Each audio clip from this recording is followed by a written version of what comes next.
যত্র চাদ্য পুমানস্তে ভগবান শব্দ গোচর সত্যম বিষ্টে ধ্রুবিরাজম সানম নো মিরয়ন দিশ যত্র চাদ্য পুমানস্তে ভগবান শব্দ গোচর সত্যম বিশ্বধ্রুবিরজম সানম নো মিরয়ন দিশ যত্র চাদ্যঃ পুমানস্তে ভগবান শব্দ গোচর সত্যম বিশ্বধ্রুবিরজম স্বানম নো মিরয়ন দিশ। প্রভুর একজন বলবেন আর মায়ের একজন বলবেন। যত্র চাদ্য পুমানস্তে ভগবান শব্দ গোচর সত্যম বিশ্বধ্রুবিরজম স্বানম নো মিরয়ন দিশ। যত্র চাদ্য পুমানস্তে ভগবান শব্দ গোচর সত্যম বিশ্বধ্রুবিরজম স্বানম নো মিরয়ন দিশ। সার্বিক অর্থ আপনারা সবাই পরে পরে বলবেন। যত্র বৈকুণ্ঠ লোকে চ এবং আদ্যঃ আদি পুমান পুরুষ আস্তে আছে ভগবান পরমেশ্বর ভগবান সঠিক শাস্ত্রের মাধ্যমে যাকে জানা যায় সত্যম সত্যগুণ বিষ্টভ্য স্বীকার করে বিরজম নিষ্কলুষ স্বানম তার স্বীয় পার্শ্বদের ন আমাদের নিরয়ন বর্ধনশীল সুখ বৃষ মূর্তিমান ধর্ম। শিল প্রভুপাদ কি। বৈকুণ্ঠ লোকে আপনার সবাই বলবেন বৈকুণ্ঠ লোকে আদি পুরুষ পরমেশ্বর ভগবান বিরাজ করেন এবং তাকে বৈদিক শাস্ত্রের মাধ্যমে জানা যায় তিনি শুদ্ধ সত্যময়, যাতে রজ ও তমগুণের কোনো স্থান নেই। তিনি ভক্তদের ধর্মীয় প্রগতি বিধান করেন। শিল প্রভুপাদ কর্তৃক তাৎপর্য, বেদের বর্ণনা শ্রবণ করা ব্যতীত অন্য কোনো উপায়ে পরম ব্রহ্ম পরমেশ্বর ভগবানের রাজ্যকে জানা যায় না। তা দেখার জন্য কোনো বদ্ধ জীব সেখানে যেতেও পারে না। এই জড়জগতেও কেউ যদি গাড়িতে করে কোনো দূরবর্তী স্থানে যাওয়ার মূল্য দিতে অক্ষম হয়, তাহলে সেই স্থানের কথা সে জানতে পারে প্রামাণিক গ্রন্থ থেকে। তেমন এই পরম ব্রহ্ম বৈকুণ্ঠ লোক এই জড় আকাশের অতীত। আধুনিক যুগের বৈজ্ঞানিকেরা যারা মহাকাশে ভ্রমণ করার চেষ্টা করছে, তাদের পক্ষে সবচাইতে নিকটবর্তী গ্রহ চন্দ্রে যাওয়াও কঠিন। অতএব এই ব্রহ্মাণ্ডের ঊর্ধ্বতম লোকে যাওয়ার ব্যাপারে কি আর বলার আছে। জড় আকাশের অতীত পরম ব্রহ্মে প্রকাশ করে চিন্ময় লোক বৈকুণ্ঠ দর্শন করার কোনো সম্ভাবনাই তাদের নেই। তাই পরম ব্রহ্মে ভগবানের রাজ্য কেবল বেদ পুরাণের প্রামাণিক বর্ণনার মাধ্যমে জানা যেতে পারে। জড়জগতে তিনটি গুণ রয়েছে, সত্য, রজ ও তম। কিন্তু চিৎ জগতে রজ ও তমগুণের লেশ মাত্রও নেই। সেখানে কেবল রয়েছে সত্যগুণ, যা রজ ও তমগুণের প্রভাব থেকে সম্পূর্ণ মুক্ত। জড়জগতে যে ব্যক্তি সম্পূর্ণরূপে সত্যগুণে রয়েছেন তিনিও কখনো কখনো তম ও রজগুণের স্পর্শে কলুষিত হতে পারে, কিন্তু পরম ব্রহ্মে বৈকুণ্ঠ লোকে কেবল সত্যগুণ তার বিশুদ্ধ রূপে বিরাজ করে। ভগবান ও তার ভক্তরা বৈকুণ্ঠ লোকে বাস করেন এবং ভক্তরাও একই চিন্ময় গুণসম্পন্ন ও শুদ্ধ সত্যে অবস্থিত। বৈকুণ্ঠ লোক বৈষ্ণবদের অত্যন্ত প্রিয় এবং ভগবানের রাজ্যের প্রতি বৈষ্ণবদের প্রগতিশীল অভিযানে ভগবান স্বয়ং তার ভক্তদের সাহায্য করেন। শিল প্রভুপাদ কি জয়। একদম শেষ লাইনটা আমি আবার পড়ছি। ভগবানের রাজ্যের প্রতি বৈষ্ণবদের প্রগতিশীল অভিযানে ভগবান স্বয়ং তার ভক্তদের সাহায্য করেন। এই যে অভিযান, এই অভিযানে ভগবান নিজে তাকে সাহায্য করেন। তো আপনার অত্যন্ত মহিমান্বিত কেন যে আজকে অনেকটা শীতও পড়েছে, সবাই ঘর থেকে বের হচ্ছে না, তা আপনারা তবু এই বৈকুণ্ঠ ধামের বর্ণনা শ্রবণ করতে সবাই এখানে উপস্থিত হয়েছেন। আর শিল প্রভুপাদ যিনি এই প্রগতিশীল ধারাকে বা যিনি এই অভিযানকে ত্বরান্বিত করতে অত সুন্দর শ্রীমদ্ ভাগবতম বর্ণনা করেছেন, যাতে আমরা শ্রবণ করে তার ধামের প্রতি আকৃষ্ট হতে পারি। সেজন্য এই সমস্ত কৃতিত্ব আমরা যেখানে বসেছি সেটা ছিল প্রভুপাদের। আর বিশেষ করে আমি আপনাদের কাছে কৃতজ্ঞতা স্বীকার করছি এবং আশীর্বাদ কামনা করছি যে এই যে ভগবত ধামের বর্ণনা, এই সম্বন্ধে অনুভব থাকা চাই। কারণ আপনাদের এই সম্বন্ধে অনুভব রয়েছে, যদি আপনারা আমাকে আশীর্বাদ করেন, আপনাদের আশীর্বাদের প্রভাবে হয়তো আমার কিছু অনুভব হতে পারে। তো সেজন্য আপনারা যেভাবে আশীর্বাদ করবেন সেভাবে কৃপা, রাধা রানীর যে জন্মস্থান, সে স্থানের নাম হচ্ছে বর্ষনা। বর্ষনা মানে হচ্ছে কি, বর্ষনা মানে যে স্থানে রাধারানী বড় হয়েছেন, মানে যে স্থান বর্ষাতে হে মানে বর্ষণ করে। এবারে আপনারা যেভাবে আশীর্বাদ করবেন ওভাবে বর্ষণ হবে, ঠিক আছে? তো এই যে ভগবত ধামের বর্ণনা আমরা প্রথমেই দেখতে পাচ্ছিলাম যে দেবতারা ব্রহ্মার কাছে প্রার্থনা করছেন। এবারে এই যে প্রার্থনা করার পরে ব্রহ্মা 12 নম্বর শ্লোক থেকে উনি উত্তর প্রদান করছেন, যেটি ব্রহ্মা নিজে বলছেন যে এই বৈকুণ্ঠ লোকের বর্ণনা আমরা দেখতে পাই ভাগবতমের 2য় স্কন্ধে 9ম অধ্যায়ে। এই যে ব্রহ্মা যে বর্ণনা দিয়েছেন এখানে, এই একই বর্ণনা ব্রহ্মাকে ভগবান দিয়েছেন 2য় স্কন্ধের 9ম অধ্যায়ের 10 থেকে 16 নম্বর শ্লোকে। এবারে ব্রহ্মা আবার দেবতাদের দিচ্ছেন, একইভাবে বর্ণনা করে করে বলছেন যে এই ভগবত ধামটা কিরকম, বা মানে এখানে বলছেন ভগবত ধামের বর্ণনা, কিন্তু এখানে বৈকুণ্ঠ লোকের বর্ণনার কথা বর্ণনা করা হচ্ছে। আসলে প্রকৃতপক্ষে ঊর্ধ্ব লোককে কেউ কেউ বৈকুণ্ঠ লোকও বলে, কেউ কেউ ভগবত ধামও বলে। আর আপনারা তাহলে প্রশ্ন করতে পারেন, তাহলে ভগবত ধাম আর বৈকুণ্ঠ লোক কি এক?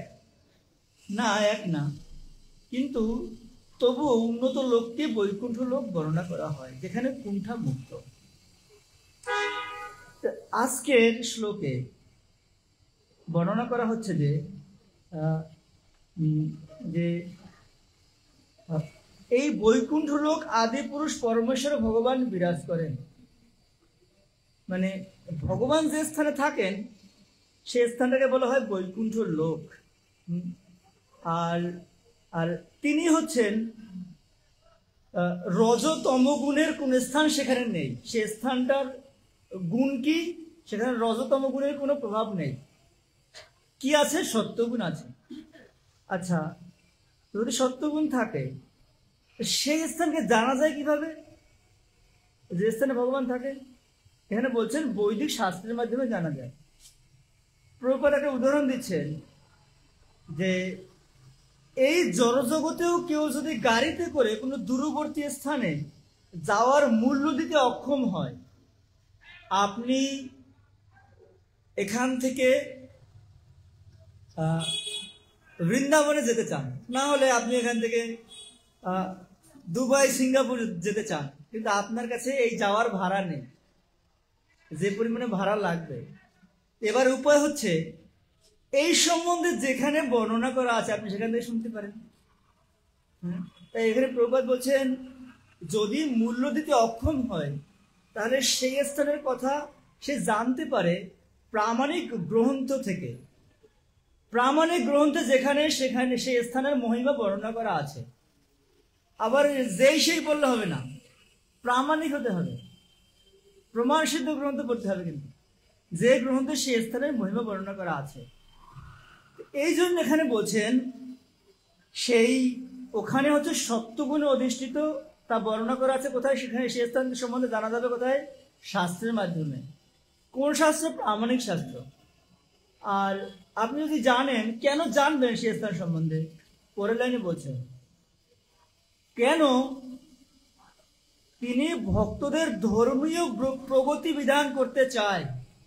শুধু তাই না, ভগবান চান বৈষ্ণবদের, যেহেতু এই বৈকুণ্ঠ লোক বৈষ্ণবদের অত্যন্ত প্রিয়, তাই বৈষ্ণবদের যে এই যে অভিযান, তারা যে এই অভিযান শুরু করেছে বৈকুণ্ঠ লোকে যাওয়ার অভিযান, সেই অভিযানে ভগবান তাদের ধর্মীয় প্রগতি করতে সাহায্য করেন। এখন তাহলে আজকে আমরা আলোচনা করব যে আমরা তো কেউ বৈকুণ্ঠ লোক, কেউ ভগবত ধামে যেতে চায়। এখানে বলছেন বৈষ্ণবরা যেতে চায়, প্রভুপাদ বলছেন। কারণ কি? বৈষ্ণবদের ওই স্থান প্রিয়। কেন প্রিয়? ওখানে ভগবান থাকেন। আচ্ছা, তাহলে আমরা তো ওই স্থানকে জানবো, শাস্ত্রের মাধ্যমে কেন জানবো?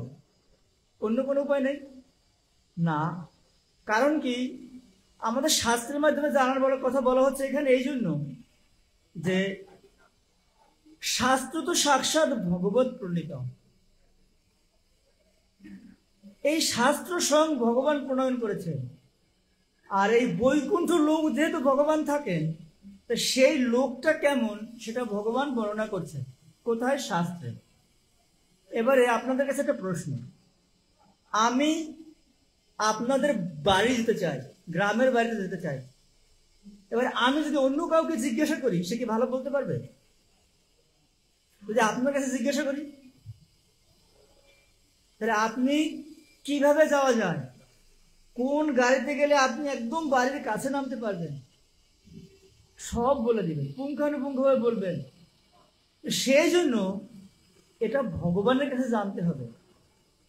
কারণ এই যে শাস্ত্র উনি নিজে রচনা করেছেন, নিজে বর্ণনা করছেন। তাহলে আবার কেউ প্রশ্ন করতে পারে, তাহলে কেন প্রণয়ন করেছেন শাস্ত্র? উনি আমাদেরকে কেন জানাতে চায়, কেন ওনার ধাম আমাদেরকে জানাতে চায় কেন? কারণ আমরা তো তাকে জানি না, তাকেও জানি না, তার ধামও জানি না। তাহলে আবার কেউ প্রশ্ন করতে পারে, তিনি আমাদেরকে কেন সে সম্বন্ধে জানাতে চায়? সেই সম্বন্ধে আমরা তো জানি না, ভালো কথা, জানলে আমাদের লাভ কি? আমি যদি ভগবান সম্বন্ধে বা ভগবানের ধাম সম্বন্ধে জানি, তাহলে আমার কোনো লাভ আছে? এ জগতে সবাই লাভ খুঁজে। আমি যে কিছু করব, আমার কি লাভ হবে?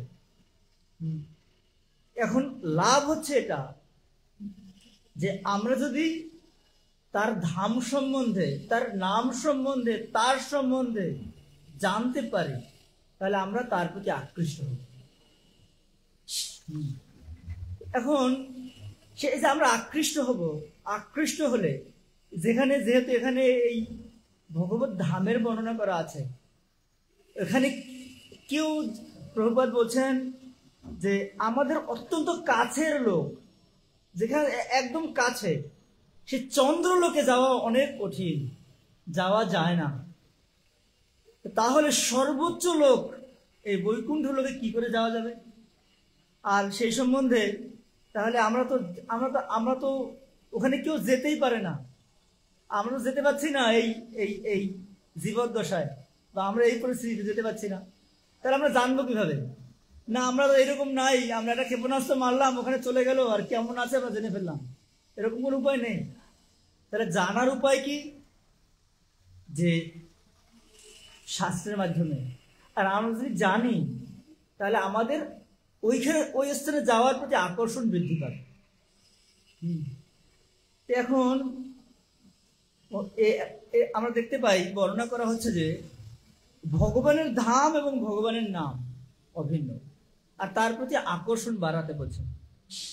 এখন আমরা যত প্রকারের, এই যে এখানে কত বার বর্ণনা করা হচ্ছে যে সেই বৈকুণ্ঠ লোক অত্যন্ত মঙ্গলময়, সেখানে অনেক বন আছে, সেই বনের বৃক্ষগুলি অভীষ্ট পূরণ করতে পারে, মানে কল্পবৃক্ষ, আপনি যা চাইবেন সে আপনাকে দিতে বাধ্য। আবার সমস্ত ঋতুতে সমস্ত প্রকারের ফুল প্রস্ফুটিত হয়। শুধু এরকম না, সৃজনালি কিছু ফুল ফোটে, এরকম না, আবার সমস্ত প্রকারের ফল হয়। যে আম শুধুমাত্র বর্ষার সময় হবে তা না, সব সময় হবে, আপনি চাহিদা মাত্র ইহার বাহককে দিতে বাধ্য থাকিবে। বুঝতে পারছেন? এইরকম ধাম, হ্যাঁ, এরকম ক্রমান্বয়ে বর্ণনা করা আছে। আমরা দেখতে পাই আমাদের গোস্বামীগণ ওনরা বর্ণনা করছেন ওই ধাম কেমন। কুজত কোকিল হংস সরসগনা কীর্ণে ময়ূরাকুলে নানা রত্ন নিবন্ধ মূল বিটপ শ্রীযুক্ত বৃন্দাবনে। ওই স্থান হচ্ছে এরকম, কোকিল, হংস, সারস সর্বদা তাদের কুহুকু রবে, তাদের নিজস্ব রবে তারা গান গাইতে থাকে। আর যে স্থানে ভগবান যাবেন তার পূর্বেই সে স্থানটাকে ওই রকম একটা পরিবেশ তৈরি করেন। আর এই যে সুন্দর অবয়ব, কৃষ্ণ যেই দিকে যাবেন না যেন এই পবন দেব সেখানে এসে থেমে যায়, কেন ভগবানের গায়ে একটু বাতাস দেওয়ার জন্য। ধুলো যেন তার ভগবানের চরণে স্পর্শ, তার শরীরে স্পর্শ করার জন্য এসে ওই স্থানে স্তম্ভিত হয়ে যায়। যমুনা তার যে স্বাভাবিক গতি, সে যে জোয়ার ভাটা বইতে থাকবে সেটা বন্ধ করে দেয়। এই যে আর কোকিল তার কুহু কুহু রবে গাইতেই থাকে। এই যে সুন্দর পরিবেশ, সে কথা শাস্ত্র থেকে আমরা পাই। শুধু তাই না, আমরা দেখতে পাই যে ভগবদ গীতায় ভগবান বলছেন ওই স্থান চন্দ্র সূর্য দ্বারা আলোকিত হয় না। কি শ্লোক বলা আছে? নতদ ভাসেতে সূর্য ন শশাঙ্ক ন পাবক যদ গত্যা নিবর্তন্তে তদ ধাম পরমম। আচ্ছা, তাহলে আপনাদের কাছে প্রশ্ন, ভগবানের ধামে কি চন্দ্র সূর্য আছে? নাই, নাই, ভগবানের ধামে চন্দ্র সূর্য নাই। সবাই একমত? নাই, না, না। যদি ওটা যদি প্রকৃত জগৎ হয়, এটা যদি তার প্রতিবিম্ব হয়, এ জগৎ যদি প্রতিবিম্ব হয়, ওইটা যদি সাবস্টেন্স, এটা যদি শ্যাডো হয়, তাহলে তো এ জগতে যদি থাকে আর ওই জগতে নাই, সেটা আপনি মেনে নেবেন? হ্যাঁ, না। কি করে মেনে নেবেন? না, ওখানে আছে চন্দ্র সূর্য, কিন্তু আলোক দান করতে চন্দ্র সূর্যের প্রয়োজন হয় না। চন্দ্র সূর্য নাই তা না, আছে, কিন্তু আলোকিত করতে চন্দ্র সূর্যের প্রয়োজন হয় না। ভগবান সে কথা বলছেন। এটা আমরা কোথেকে পাই? শাস্ত্র থেকে পাই। এই হচ্ছে ব্যাপার। এবারে শুধু যদি আপনি তার ধামই না, তিনি স্বয়ং কেমন, হ্যাঁ, আমরা বিভিন্নভাবে, আর এটা বর্ণনা করছেন কে? এটা ভগবান ব্রহ্মাকে প্রথমে বর্ণনা করেছেন, সে কথা আবার ব্রহ্মা বলছেন। হ্যাঁ, উনি বলছেন কি? বরহা পীরম নটবর বপু কর্ণয়া কর্ণিকারম বিব্রত বস কনক কপিশম বৈজয়ন্তী চ মালম রন্ধার্ণ বেণু রধর সুদয়া অপুরয়ন গোপবৃন্দ বৃন্দারণ্যম সপতরমণম প্রবিশাত গীত কীর্তি। ভগবানের ধাম অত সুন্দর, আর সেই ধামে যে ভগবান থাকেন তিনি কত সুন্দর। আর আপনাকে মনে রাখতে হবে এই ধাম এত সুন্দর হয়েছে কার জন্য। গোপীরা বলছেন জয়তীতেধিকম ইয়ন্মনা ব্রজ সয়ত ইন্দিরা শাশ্বত। আপনাকে এই এই এই বৃন্দাবন এত মহিমান্বিত হয়েছে কেন? আপনি আবির্ভূত হয়েছেন বলে। সেজন্য প্রসঙ্গ হচ্ছে যে ভগবানের ধাম অত সুন্দর কি জন্য, কার জন্য? যিনি এই ধামের, যিনি পরমেশ্বর ভগবান, তাকে সৌন্দর্য দান করার জন্য এই ধাম এত মহিমান্বিত। তাই ধাম এবং স্বয়ং ভগবান তো ধাম বৃন্দাবনম বর্ণনা করা হচ্ছে, দুই হচ্ছে মহিমান্বিত। এখন প্রশ্ন হতে পারে যে এই যে আচ্ছা, আমরা যদি কিছু উদাহরণ দেই আপনাদেরকে, যেমন আপনি দেখুন, আমরা যে শাস্ত্রের মাধ্যমে যদি ভগবানের ধাম এবং ভগবানকে জানি, তাহলে আমাদের জানাটা হবে পূর্ণ। কিরকম? ব্রহ্মা যখন ব্রহ্ম বিমোহন লীলায় তাদের গাভীদেরকে এবং গোপ সখাদেরকে হরণ করে নিয়ে গেলেন, যখন হরণ করে নিয়ে গেলেন, আচ্ছা, সমস্ত ব্রজবাসীদের কাছে ভগবান নিজে গোপ শিশু গাভী রূপে এসেছেন। এমনকি যে গাভী তার ছোট বাছুরকে দুগ্ধ দান করবে, তাকে দুগ্ধ দান না করে তার যে পূর্বের বাছুরটা তাকে দুগ্ধ দান করছে। সমস্ত ব্রজবাসীরা হতচম্বিত হচ্ছেন, এটা কেন হচ্ছে, কিন্তু কেউ জানে না কি জন্য হচ্ছে। কিন্তু আপনারা জানেন কেন হচ্ছে? জানেন? আপনারা জানেন না? যদি আপনারা এই শাস্ত্রের অবলম্বন করেন, শাস্ত্রকে অধ্যয়ন করেন, তাহলে আপনারা শাস্ত্রের মাধ্যমে জানতে পারেন যে কেন ব্রহ্মা সমস্ত গোপসখা গাভীদেরকে হরণ করে নিয়ে গেছেন, আর ভগবান নিজে সে গাভীদের রূপ ধারণ করেছেন, বাসুরদের রূপ ধারণ করেছেন, সখাদের রূপ ধারণ করে এসেছেন। তাই এটা হচ্ছে। কিন্তু এটা ব্রজবাসীরা জানে না। ব্রজবাসীরা এটা জানে না, আমরা জানি। কেন? আমরা শাস্ত্রের মাধ্যমে জানছি বলে। আচ্ছা, এই যে রথের সময় আমরা প্রতিবার অধ্যয়ন করি, হ্যাঁ, বেড়া কীর্তন লীলা, হ্যাঁ, করি না? করি। চৈতন্য মহাপ্রভু এই রথের আগ্রে 7টা দলে নৃত্য কীর্তন করেছেন। হরিদাস ঠাকুরের একটা দল, অদ্বৈত আচার্যের একটা দল, সবার একটা একটা দল আছে। আর এই দলের মধ্যে রথের সামনে কীর্তন করছেন। আর চৈতন্য মহাপ্রভু হরিদাস ঠাকুরের দলের মধ্যে গিয়ে নৃত্য করছেন। আচ্ছা, এই হরিদাস ঠাকুর তো আনন্দে বিহ্বল, কি আমার দলের মধ্যে, আমাদের দলে চৈতন্য মহাপ্রভু কীর্তন করছেন, বা ওরা ওই যে বাকি 6টা দল আছে, ওরা কত দুর্ভাগা, দেখো ওদের দলে মহাপ্রভু নাই। এই যে হরিদাস ঠাকুর, যিনি ভগবানের অত্যন্ত প্রিয়, সে কি জানে যে অন্য 6টা দলেও আছে? আমরা জানি। কেন? কেন জানি আমরা? আমরা শাস্ত্রের মাধ্যমে জানছি বলে। বুঝতে পারছেন? আচ্ছা, এই যে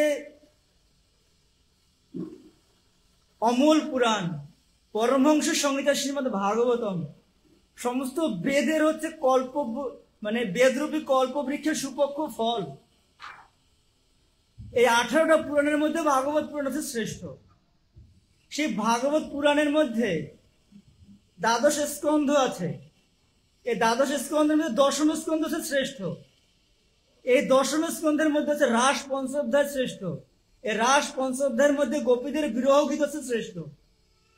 এই যে শ্রেষ্ঠ, এই যে গোপীদের বিরহ গীত কীর্তন হচ্ছেন, যখন রাস লীলা হচ্ছে, তখন প্রত্যেক গোপীরা তারা কীর্তন করছেন, আর তাদের সাথে ভগবান কৃষ্ণ আছেন। তো ওই গোপী ভাবছেন আমার সাথে কৃষ্ণ আছে, অন্যদের সাথে নেই। হ্যাঁ, কিন্তু আমরা কি জানি?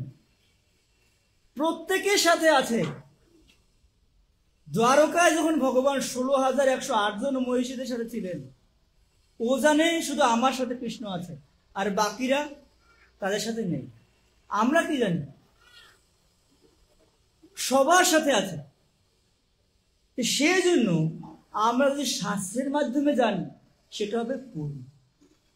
বুঝতে পারছি? হ্যাঁ। তো সে এখানে এই জন্য বলা হচ্ছে, এই শ্লোকে বলছেন যে বৈদিক শাস্ত্রের মাধ্যমে তাকে জানা যায়। যদি সেটা বৈদিক শাস্ত্রের মাধ্যমে কেউ জানে, তাহলে সেটা পুঙ্খানুপুঙ্খভাবে জানা হবে। আচ্ছা, কেন আমি শাস্ত্রের মাধ্যমে জানবো? কেন? এখানে এই ভাগবতের মহিমা বর্ণনা করতে গিয়ে বলা হচ্ছে যে কি, তমাদিদেবম করুণানিধানম তমালবর্ণম সূরি অবতারম অপার সংসার সমুদ্র সেতুম ভজামহে শ্রী ভাগবত স্বরূপম। এখানে এই পদ্মপুরাণে এই শ্লোক বর্ণনা করা হচ্ছে। এখানে প্রথমে বলছেন তম আদি দেব। হ্যাঁ, আদি মানে হচ্ছে সর্বপ্রথম। আদি শব্দটাকে বোঝা যায়, ইনি হচ্ছেন সর্বপ্রথম আদি দেব। আবার এই আদি শব্দটাকে সংস্কৃত এরকম বর্ণনা করা হচ্ছে আদি রস। আদি রস মিন্স মাধুর্য রস। তমাদি দেব মানে এখানে আদি দেবের কথা বর্ণনা করা হচ্ছে। শুধু তাই না, আমাদের অয়েন্দ্র প্রভু, শ্রীপাদ অয়েন্দ্র প্রভু বর্ণনা করছেন, এই যে ভাগবত আপনারা দেখতে পাচ্ছেন, এই ভাগবতের প্রতি পৃষ্ঠায় পৃষ্ঠায় এই আদি রসের কথা বর্ণনা করা হচ্ছে। কেন?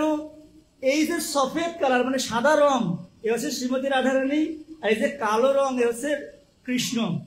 প্রত্যেকটা পাতায় পাতায় রাধা কৃষ্ণের মহিমার কথা বর্ণনা করা হচ্ছে। তাই আপনারা এই ভাগবতম পড়ুন। এখন এখানে বলছেন, এখানে বলা হচ্ছে তম আদি মানে আদি রস। আর আর আবার আরো একটা শব্দ বর্ণনা করা হচ্ছে, মানে কি একইভাবে এই আদি বলতে বোঝানো হচ্ছে যে তিনি হচ্ছেন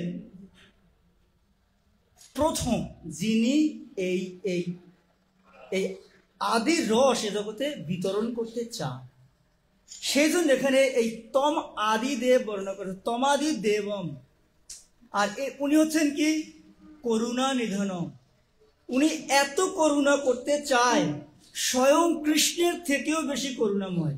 আমরা এতগুলো উদাহরণ আপনাদেরকে দিলাম। আপনি যদি স্বয়ং কৃষ্ণের কাছে যাবেন, তাহলে আপনি কৃষ্ণ কত ভালোভাবে জানতে পারবেন না। কিন্তু দেখুন, যদি কৃষ্ণরূপী ভাগবত তার কাছে যদি যান, তাহলে আপনি পুঙ্খানুপুঙ্খভাবে জানতে পারছেন শ্রী রাধা গোবিন্দ দেব জগন্নাথ বলদেব সুভদ্রা মহারানী কি যায়। তিনি যেমনটা হন সেভাবে আপনি তাকে জানতে পারছেন। তাই এখানে বলছেন, তাই আমরা যদি শাস্ত্রের মাধ্যমে জানি, তাহলে সেটাই আমি প্রকৃতপক্ষে জানা। এখন প্রশ্ন হচ্ছে, তাহলে যদি কেউ এই শাস্ত্রকে আশ্রয় করে, তাহলে তার লাভ কি হবে? আমি একটা উদাহরণ আপনাদেরকে দিব। পুতনা যখন ভগবানকে মারতে আসলেন, যখন ভগবানকে মারতে আসলেন, তখন পুতনাকে ভগবান ধরে ফেলেছিলেন। হ্যাঁ, তো তখন পুতনা চিৎকার করে করে বলছেন, হে গোপাল, হে কৃষ্ণ, তো আমি যদি জানতাম তুমি তমাদি দেব, তুমি সর্বকারণেরও কারণ, তুমি হচ্ছে ব্রজের প্রধান নায়ক, তাহলে আমি তোমার কাছে কখনো আসতাম না। সমুঞ্চ পরিশিষ্যতি, আমাকে ছেড়ে দাও, ছেড়ে দাও। সে চিৎকার করে করে বলছে, আমাকে ছাড়ো, ছাড়ো। যদি আমি বুঝতাম তুমি ভগবান, আমি তোমার কাছে আসতাম না। কেন আসতাম না? কারণ কি, সে কৃষ্ণ পুতনাকে এমন ভাবে ধরেছেন, পুতনা তো এসেছিলেন তাকে মারতে, কিন্তু পুতনাকে ভগবান ধরে ফেলেছেন। এবারে পুতনাকে ধরলেন কেন? পুতনা চায় আমাকে ছেড়ে দাও, ভগবান বলছে না, আমি তোমাকে ছাড়বো না। কেন? যে আমাকে একবার ধরেছে, আমি তাকে তার কোনোদিন ছাড়ি না। যে আমাকে একবার ধরেছে, সে ছাড়তে চাইলেও আমি তাকে কোনোদিন ছাড়ি না, তাই আমি তোমাকে ছাড়বো না। ছাড়বো না মানে আমি তোমাকে মাতৃপদ দান করবই করব। বুঝতে পারছেন? তো এটা হচ্ছে ব্যাপার। যদি কেউ এই ভাগবতকে আশ্রয় করে তার লাভ কি? ভগবান তাকে ছাড়বে না। আমি আর একটা উদাহরণ দিচ্ছি আপনাদেরকে। রামচন্দ্র যখন বনবাসে গেলেন তখন উনি খালি পায়ে এই বন বিচরণ করতেন। আর যখন বিচরণ করতেন এই রামচন্দ্রের পায়ের মধ্যে কঙ্কর মানে পাথর কাটা ঢুকে যেত।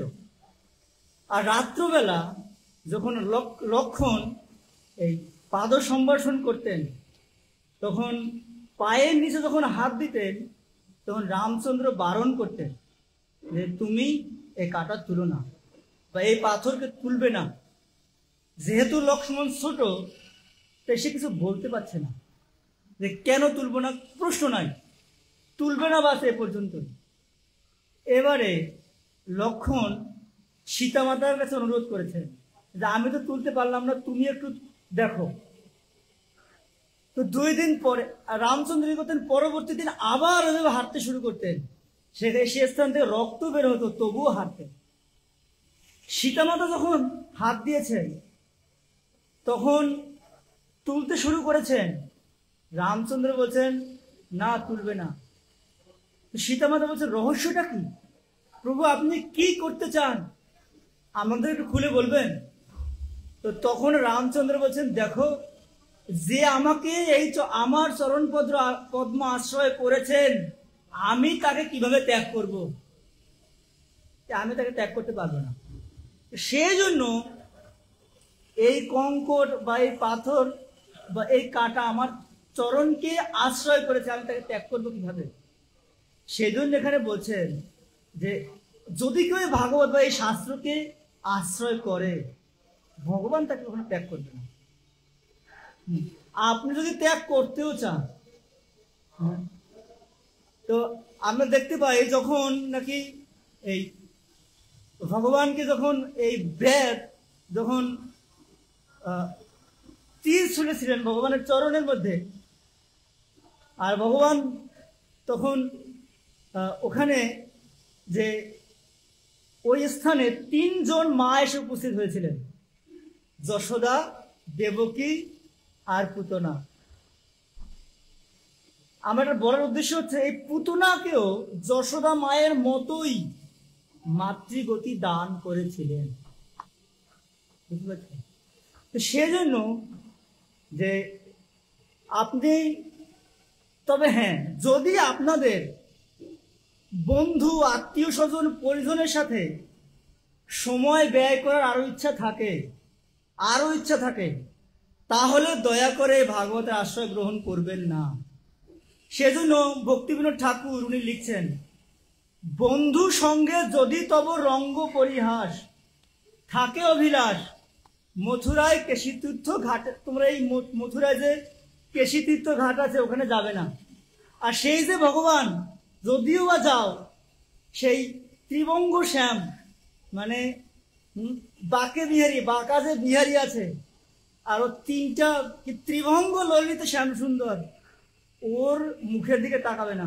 যদি তাকাও তাহলে এই যে বন্ধু বান্ধবের সাথে যে আরো সময় অতিবাহিত করার ইচ্ছা সেটা শেষ হয়ে যাবে। তাই দয়া করে তাকিও না। এটা ভক্তিবিনোদ ঠাকুর উনি সুন্দর কবিতার মাধ্যমে বর্ণনা করে বলছেন। তাই আপনাদের যদি এরকম ইচ্ছা থাকে তাহলে শাস্ত্রের কাছে আসবেন না। আর যদি আর এটা ইচ্ছা না থাকে, তার ধামে যে যাওয়ার ইচ্ছা থাকে, তার সম্বন্ধে, তার ধামের, তার নামের মহিমা জানতে ইচ্ছা হয়, তাহলে এই আশ্রয় করুন কাকে? এই শাস্ত্রকে। আর বিশেষ করে এই সময় হচ্ছে, আপনারা সবাই জানেন যে এটা হচ্ছে দেখুন আমাদের আচার্যগণ এই ভাগবতকে বা এই শাস্ত্রকে অধ্যয়ন করার জন্য, গ্রহণ করার জন্য কত কষ্ট স্বীকার করেছেন, কত কষ্ট। হ্যাঁ, আমি যদি আপনাদেরকে বলি, যেমন শ্রীনিবাস আচার্য, উনি চৈতন্য মহাপ্রভুর কাছে গেছেন যখন জগন্নাথপুরীতে পৌঁছালেন, উনি শুনতে পেলেন মহাপ্রভু লীলা সম্বরণ করে চলে গেছেন। হ্যাঁ, তিনি বসে বসে কান্না করছেন, আরে আমি তো আসলাম, তো শাস্ত্র জানবো, কোত্থেকে জানবো আমি? তো সেখানে জগন্নাথপুরীতে কিছু ভক্তরা বলছেন, আরে চৈতন্য মহাপ্রভু লীলা সম্বরণ করেছে, তো কি হয়েছে? গদাধর পণ্ডিত আছে, তার কাছে যাও। তো গদাধর পণ্ডিতের কাছে গেছেন, গিয়ে বলছেন আমাকে একটু এই ভাগবত শিখান। হ্যাঁ, এই যে ভাগবত শিখাবেন, গদাধর পণ্ডিত বলছে আমার কাছে ভাগবত থাকলে তো। কেন, আপনার কাছে ভাগবত আছে? হ্যাঁ, আমার কাছে ভাগবত ছিল, কিন্তু আমি যখন প্রভুকে এই ভাগবত শ্রবণ করিয়েছিলাম, চোখের জলে এই ভাগবত সব মুছে গেছে। আমি তোমাকে ভাগবত শিখাবো, তুমি যদি এটা ভাগবত নিয়ে আসতে পারো। ভাগবত কোথায় পাবে? ওই সময় তো এরকম প্রিন্টিং মেশিন নাই যে ছাপানো আছে আর নিয়ে আসবার শিক্ষা দেবে, নাই।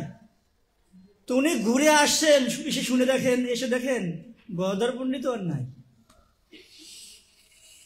ভাবুন, তখন কিছু বক্তরা বলছেন, আরে গদাধর পণ্ডিতের সাথে কি হয়েছে? আপনি বৃন্দাবনে যান, ওখানে রূপ সনাতন আছে। হ্যাঁ, হাঁটতে হাঁটতে বৃন্দাবনে গেছেন, গিয়ে শুনে রূপ সনাতনও নাই। বলেন, রূপ সনাতনও লীলা সম্বরণ করেছেন। এবারে কিছু ভক্ত বর্ণনা করছেন, আরে রূপ সনাতন নাই, তাতে কি হয়েছে? জীব গোস্বামী পাদ আছেন, যাও তার কাছে শেখো। জীব গোস্বামী কোথায় খুঁজে পাবে? তাকে কি চিনে? জীব গোস্বামীর ছবি আছে, এরকম ব্যানার দেওয়া আছে, দেখুন আমাদের মন্দিরে কত ব্যানার, রুম নম্বর এত, যান ওখানে, আছে এরকম? নাই, খুঁজে পাচ্ছে না। এই রাধা গোবিন্দদেব মন্দিরের সামনে বসে বসে কান্না করছে, কোথায় জীব গোস্বামী আমাকে ভাগবত শেখাবে? আর জীব গোস্বামী সামনে এসে তোমার কি হয়েছে?